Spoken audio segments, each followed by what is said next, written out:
4, The Return of Michael Myers, is about Michael Myers overhearing two people mention a name. That name sets Michael Myers off onto his bloody path to look for this person and try to kill them. Hey, how you doing out there? So we are back on the Michael Myers train. The previous movie, Halloween 3, Season of the Witch, the non-Michael Myers movie, did not do that well. Critics did not like it. Audiences actually hated this movie. And now we decide to come back 6 years later from that failed sequel. And was it actually worth bringing back Michael Myers? Well, stay tuned. And starting with the likes, let's go with the easy stuff first. Once again, I love the Halloween theme song. It's fun, it's cool, you can bob your head to it. They even tweak it in some spots, which I thought was really cool to kind of make it their own. And I think other sequels have done that there too, but this was definitely one of my favorite ones that they start tweaking it in, because I don't think in Halloween 2 they ever did. I think it was this one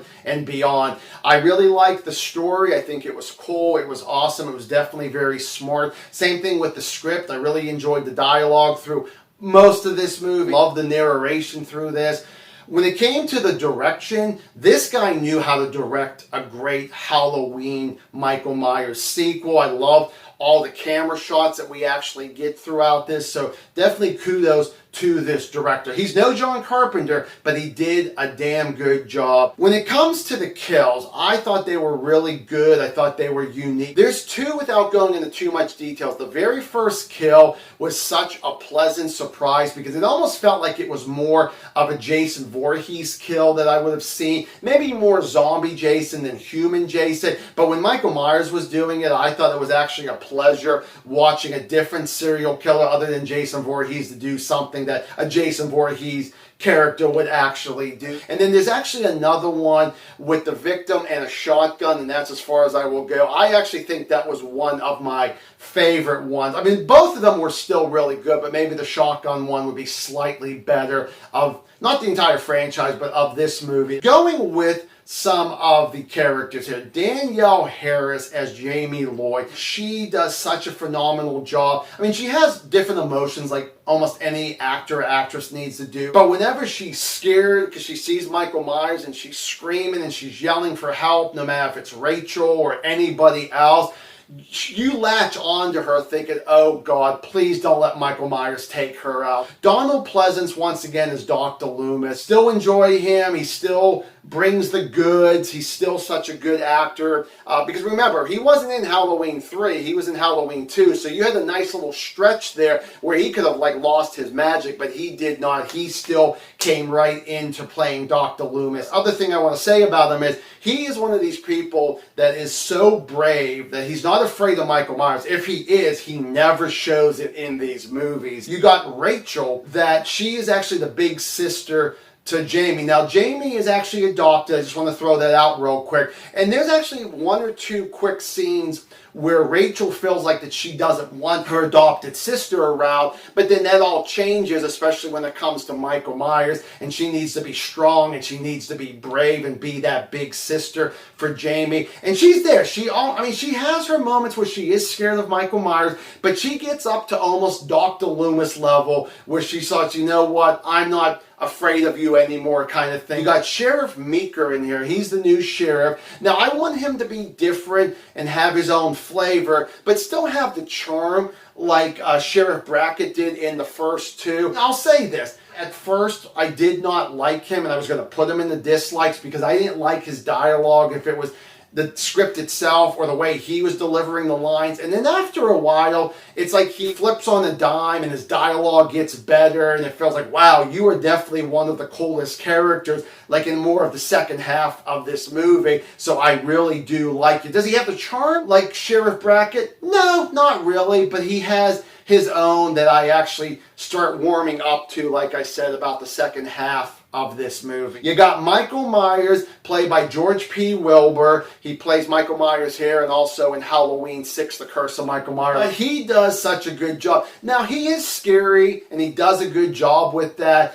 But what I actually look at him is that it's, of course, the script that does it, but he is such a smart a villain in this here, because there's certain things that he actually plans out before he actually has to go after that particular person that I mentioned in the intro that actually set him off on his bloody path, and he's going after Jamie. The movie explains why he's going after her. He does such a good job more of this, him actually being a smart villain compared to just being a killing machine. When it came to Act 3, and this is where it gets revved up like almost every Act 3 really should, the stunts in this, and I don't just mean Michael Myers, but certain things that Michael Myers does to other people, I enjoyed the stunts. You might look at it and say, oh, it's stupid, it's cheesy, but it really worked for me of what true stunts used to be. And then the final is gotta be the last minute of this movie.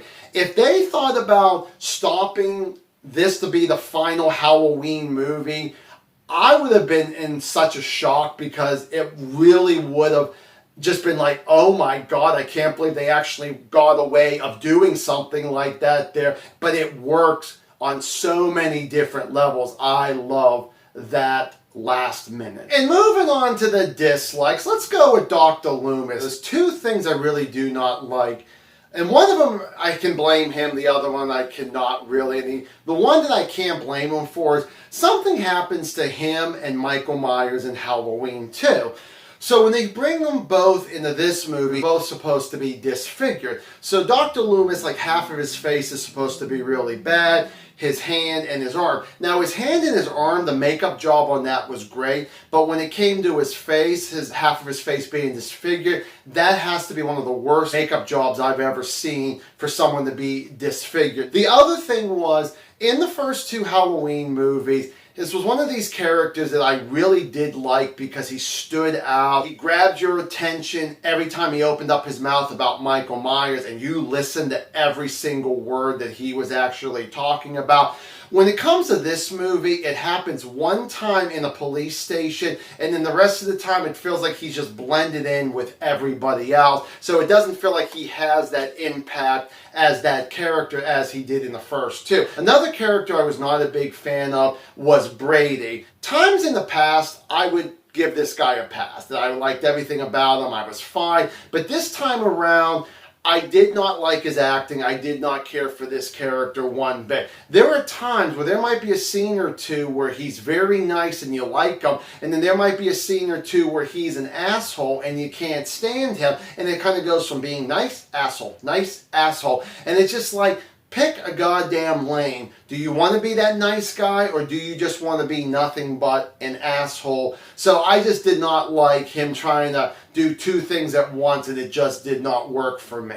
When it comes to Michael Myers' mask, I thought it was bad. I thought it was horrible. I get that the script had Michael Myers getting his mask at a convenience store. Of course, sometimes in movies you have to kind of go with some bullshit just to kind of get the story going, and that's kind of one of them. Now, I get that Michael Myers' mask is supposed to be white, but I swear to God that they kept spray painting over and over his mask because it looked like it was a little, the white actually looked very bright. And then when it came to the hair, it was like 2 or 3 different colors, which was really odd about that there too. And then the final dislike is gotta be, as I mentioned without going into details, something happens to Dr. Loomis and Michael Myers at the end of Halloween 2 and how they survive that situation. They never actually bring it into this movie that all of a sudden they're just there. They never explain one bit of how they survived, where more likely most people would not survive something like that. I just don't believe it one bit there.